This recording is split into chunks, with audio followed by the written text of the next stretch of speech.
Pero bakit parang galit ka? Pero bakit kasalanan ko? Parang kasalanan ko.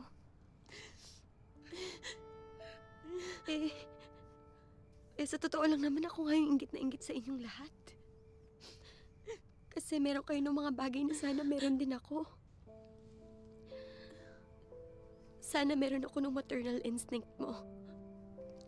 I wish I had your charm and innocence.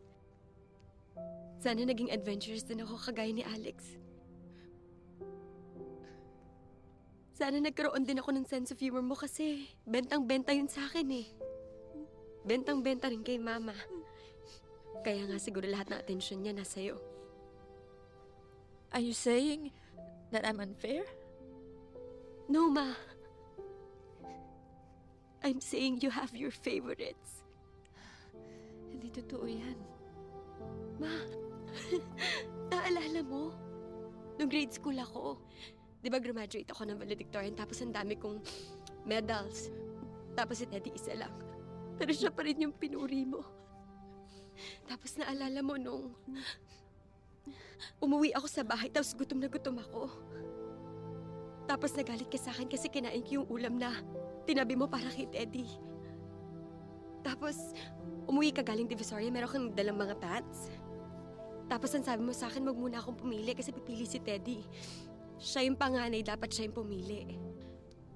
I'm sorry. I didn't know you felt that way. Ma, it's okay.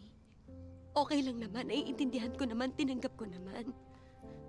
Na iba talagang turing mo kay Teddy tsaka kay CJ. Kasi sila yung paborito mo. Si Papa naman, si Alex tsaka si Gabi yung paborito. And that's okay. That's okay. Kasi yung importante sa akin, binuhay niyo ko, binakain niyo ko, pinag-aral niyo ko, binihisan niyo ko, minahal niyo ko. Kayo ni Papa. And that's good enough for me. Kasi growing up naman,